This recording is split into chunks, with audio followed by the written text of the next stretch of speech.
Good morning mga boss. Unboxing video na naman tayo. Ngayon ang i-unbox natin ay fishing line winder or spooler para sa spooling station natin. Binili natin siya sa Shopee.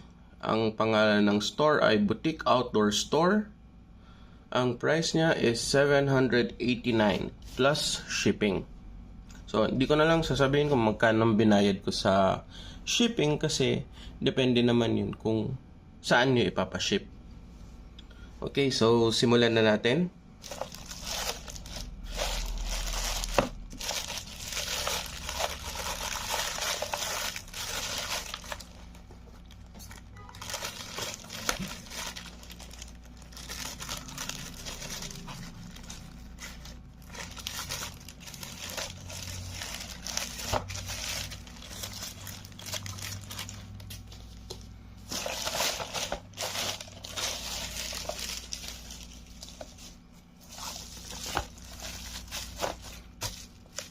So, para sa pouch, nakabalot din siya sa isang layer ng bubble wrap.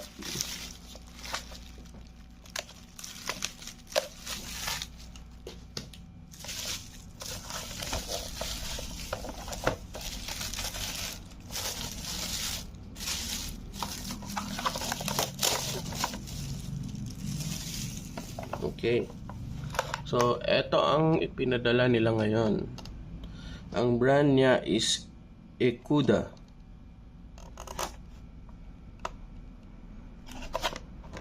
Tingnan natin yung kabila.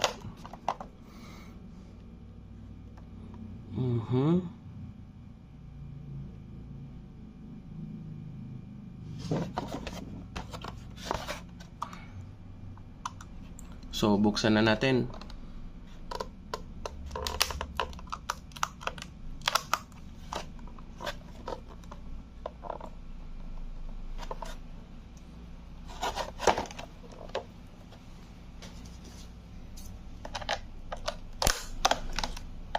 May ano pala siya, may crack pala yung packaging niya dito sa gilid.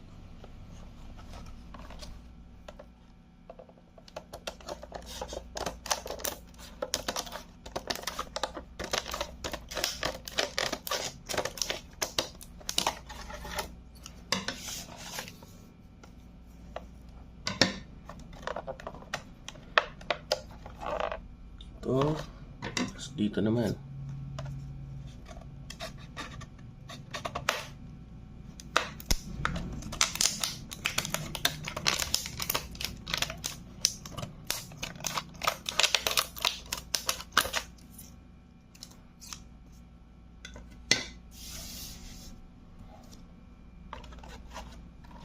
Okay.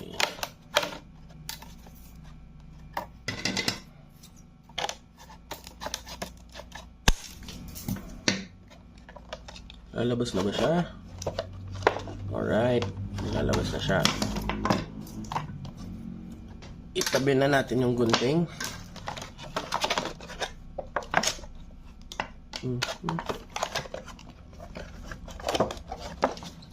Yeah.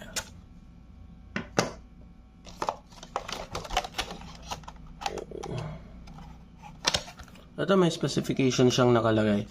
Easiest way to spool fishing line. No need other help. Spool can circumrotate, avoiding line twist. So, ibig sabihin, umiikot din yung spool while nagwa-wind ka. Easily adjust the line's tightness. Can accept up to 65 mm of the thickness of the spool. One spool and more spools is available. When you put more spools, please adjust part 20 and 21 to make sure the stabilization. High strength graphite frame can be easily disassembled. Easily taking and more convenient. Suitable for both spinning reels and bait casting reels. Okay.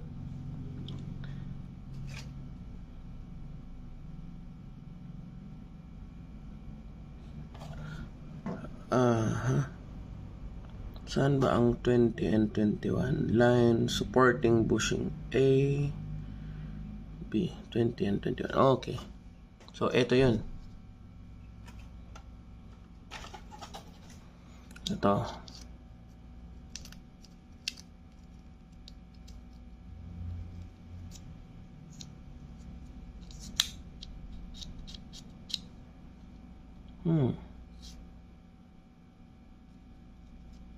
Okay. Ano kaya effect nito? So, ito yung handle niya.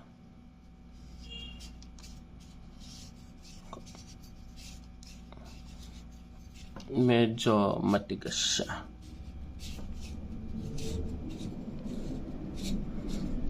Okay. Sa nakikita ko, ito, idudugtong dito. So, ito ang product niya.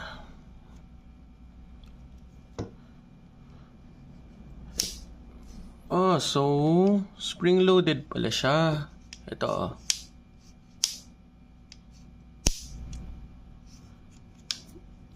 itong dalawa. Tapos,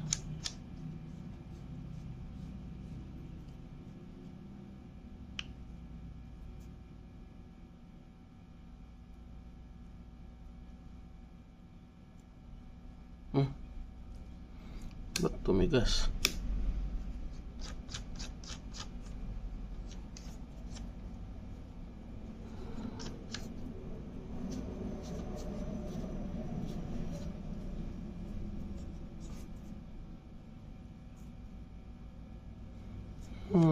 Okay. Teka, kuha tayo ng spool. Spool ng line. Kuha tayo. Meron tayong 3 inches na spool. Meron tayong maliit na spool. So, yung isa yung sa 15 pound braid natin na spool. Yung isa, yung sa dating in-unbox natin na Athena Bear King na 6 pounds. Butasan natin.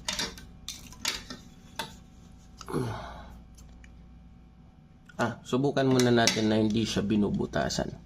Kung gagana ba. Right? So, eto dito. Ito dito sa kabila. Nako. Malikot siya.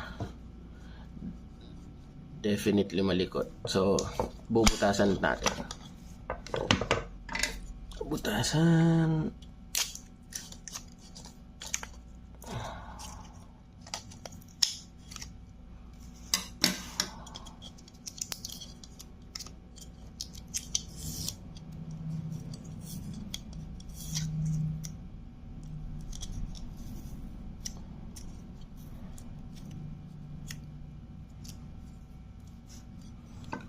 And then, kabit natin. Testing. Ito, ano kaya gagawin natin?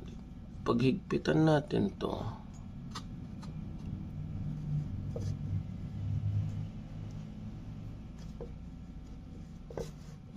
Okay. Ito yung parang lock niya.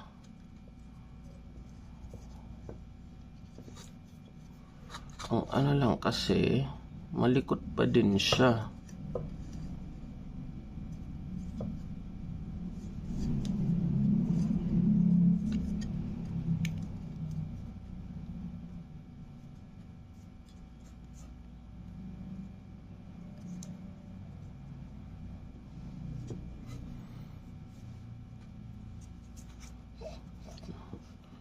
Subukan natin sa 3-inch na spool.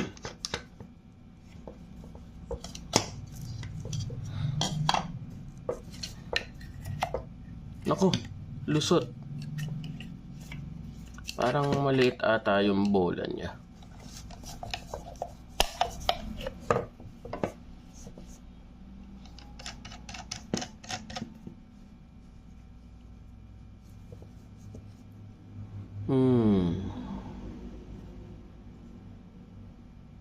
So, kailangan natin magpagawa.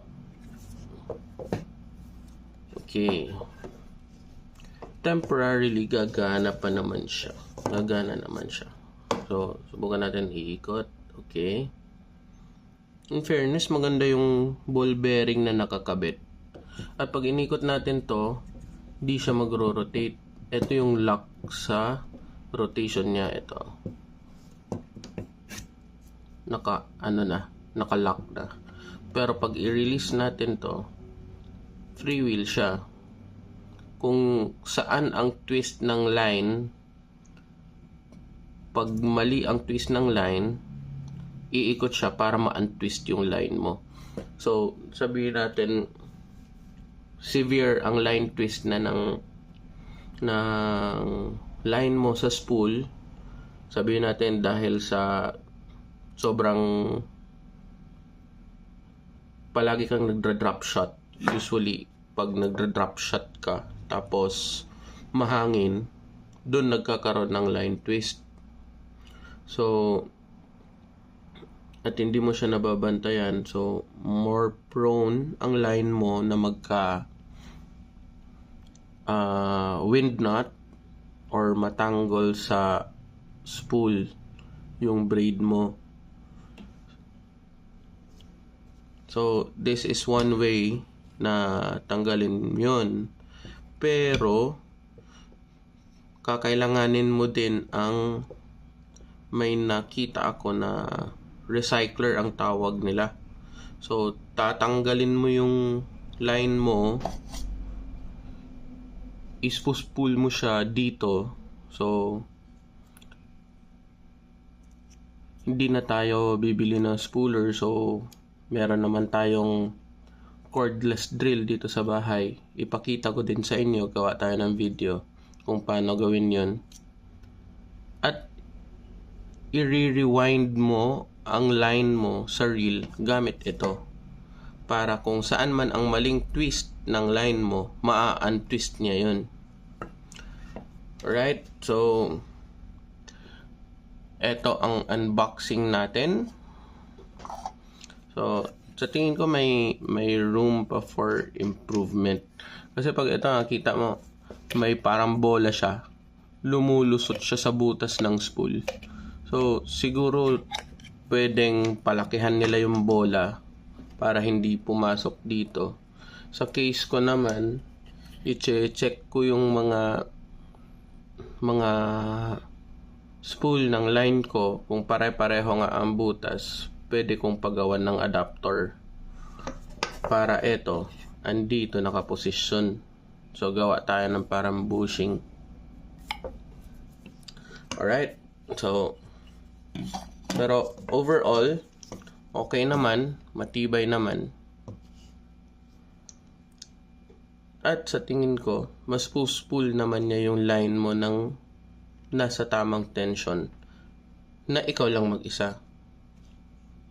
Alright, sige. So, paano mga boss? See you next time. So, ulitin, maraming salamat. Please like, leave a comment, and subscribe kung nagustuhan niyo yung video. Thank you.